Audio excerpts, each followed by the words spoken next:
My name is Anthony Garofalo. I'm the Director of Guidance here for the Braintree Public Schools, and I've been working here going on, this is my 17th year.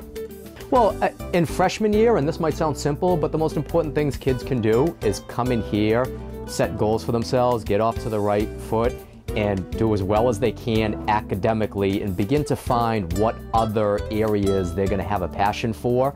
Sophomore year, same thing. Keep doing that, but at that point, kids start taking the PSAT exam. After they get results, we start doing career inventories and so forth, and they need to at least start brainstorming and getting ideas on what they might be interested in, and spend some time, if they don't know what they're interested in, with the tools we give them, exploring careers, exploring fields, what might be something I fit in, what won't I fit in, and trying out elective classes here or things on the outside of school that maybe help them answer those questions.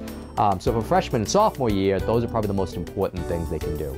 Junior year, yeah, that's when it's time where they start, taking their real college assessment exams, start visiting colleges, and that we can't stress enough. And to be honest, start doing that sophomore year too, I should have said. But if they haven't, getting out and seeing as many places as they can, because if kids don't start opening up their eyes to what's out there, they're not going to know what to look for. And then we do a lot of work with the students on how to go about actually researching specific colleges, how to develop a list, what are the things they need to be doing to apply to college, which gets us in the senior year where a lot of our kids are now as far as the nuts and bolts, the things about the applications. But all that work leading up to it, if you do that, senior year is really not as hard as you think it is.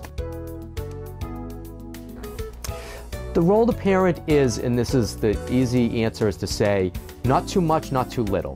Because on one hand, you need to be actively involved, and especially if you're going to pay for some of it, you should be involved. But aside from that, encouraging students, making sure they're getting out to doing visits, have they met with their guidance counselors? When they get to the financial aid part, the parents have a much bigger role. They actually need to submit those documents.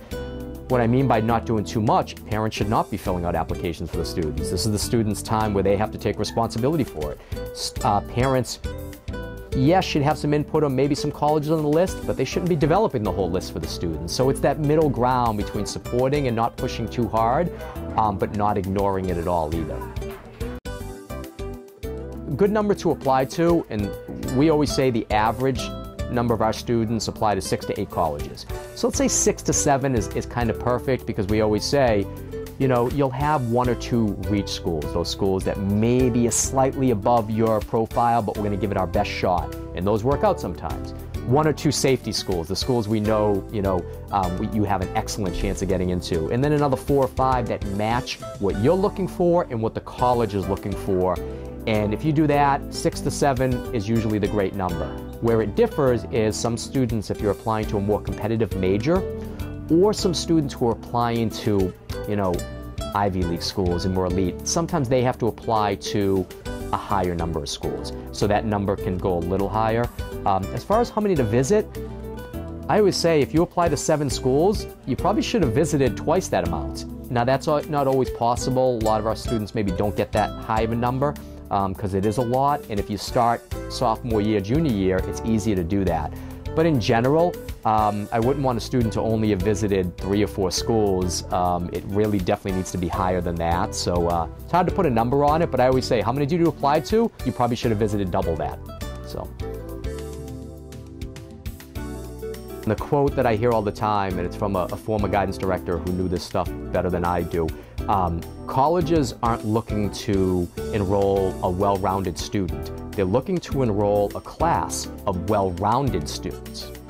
And there's a distinction there. And the point being is a well-rounded student, some kids say I'm a well-rounded student because I have 13 different activities. Colleges don't really look for that. They would rather the kid who has excelled or has a big passion in 1 or 2 or 3 areas versus the kid who has more areas but didn't do as much with those areas, if that makes sense.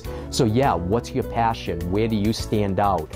So we call it you don't want to go for the laundry list of activities, and a lot of people make that mistake. So the person who commits to an activity for 4 straight years versus 4 years of 4 different activities, the commitment to 4 years of one activity stands out better, because that means if they have a kid who's the great athlete, the great musician, the talented artist, that's a well-rounded campus. The kid who has 13 different activities is the well-rounded student, and that's the distinction. As the year goes on, we get notice of a lot of scholarships that come to our attention. We post them all there. And we tell kids as the year goes on, especially in November, December, January, February, you should be looking on Naviance once a week to see if we put any new scholarships up there. Do they meet any of your criteria? And should you apply for them? Because the ones we put on our Naviance page are more local scholarships, more regional, versus you can Google, fastweb.com is a great website to research scholarships. But a lot of the scholarships there are national, so you're competing with a million kids. The local ones are the ones you have a better chance of getting. And unlike applying to colleges where you apply to 6 or 7 and maybe get admitted to 3 or 4, scholarships, you just need to keep applying to as many and hope you get 1 or 2 along the way.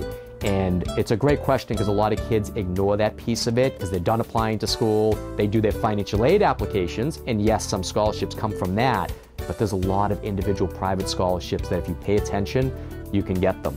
I'll tell you one quick thing that reflects how I say kids forget about the scholarship. I remember a couple years ago, there was a local bank who was given a scholarship, and I happened to be on the phone with the lady because they also do a scholarship for our scholarship program separately. And I said, I noticed you chose, won't say the kid's name, why'd you choose them for the scholarship? And she said, well, she was the only one who applied. And this wasn't just, it was for like Braintree, Quincy, whatever. One kid applied, that's why they got this $1,000. And that just speaks to how scholarships are out there to be had, and you need to spend some time on it.